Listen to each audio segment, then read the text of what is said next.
A few others? Yeah, so it's pretty much a comment. So we are MBMB in the form of we are going, you know, business after business, city after city to collect our data because we want it to be accurate. Because, for example, you could notice, you know, there's also all these Taxify and Uber in, around in Nigeria.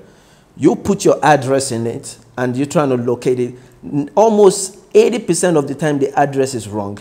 So we want to get that right. That's why we are going to all these businesses and we are mapping it with with technology. Because we also want it like if you are able to, if you say that you are going to this local business or to this park, you are going to that exact place. You have the right latitude and longitude so that you don't miss the road. So tell me, how can government use data to make people visit Olumo Rock more?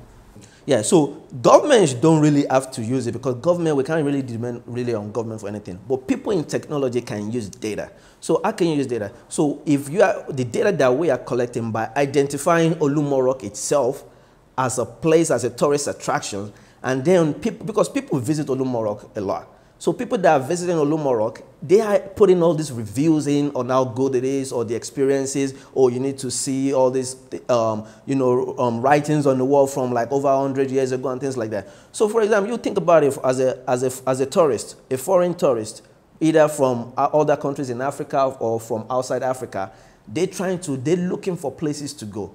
If they see that, okay, they have 50 reviews of Olumo Rock and they have all these great reviews about it and you have a nice picture of it, they want to explore it. Believe it or not, it's a lot of people that wants to come to Nigeria and even Africa in general and want to see what we have to offer with regards to tourism. People are tired of going to Eastern Europe or Asia.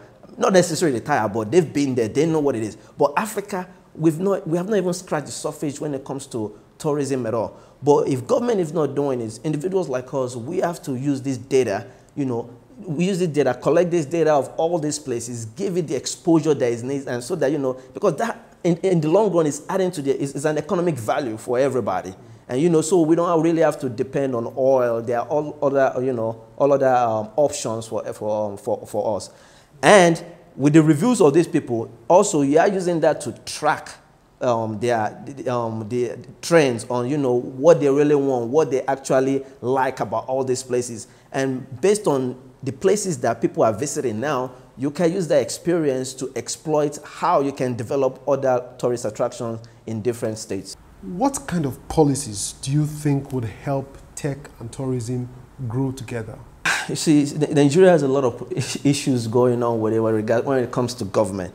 So governments sometimes need to change some policies to make it easier. Like, you know, there are some laws and regulations, you know, that needs to be changed or needs to be implemented so that even companies or local businesses that are trying to invest in the tourism industry, it will be easier for them to establish their own business with regards to maybe it could be insurance or fines or, you know, just make it accessible. Even just building hotels or making the road accessible to all these places. Because you have attractions that it's not even easily accessible. It's just sitting there and getting wasted. If government could invest on the roads or, you know, electricity, which even normal people don't even have in their houses, but if they could start investing in all these things, I mean, you will see there will even be foreign investors that will be interested in all these things because Africa have a lot of potential and we have a lot of natural resources. And that's the, like people say, like the good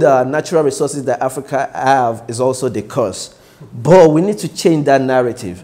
And, you know, if government could just invest more, and also the government, the power for the government is in the people. We are the ones that are voting people in there.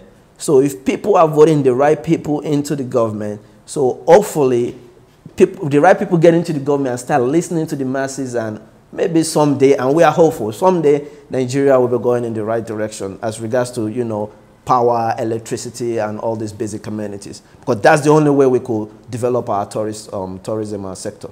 Thank you for being on Tech Trends today. Thank you for having me on the show. Thank you.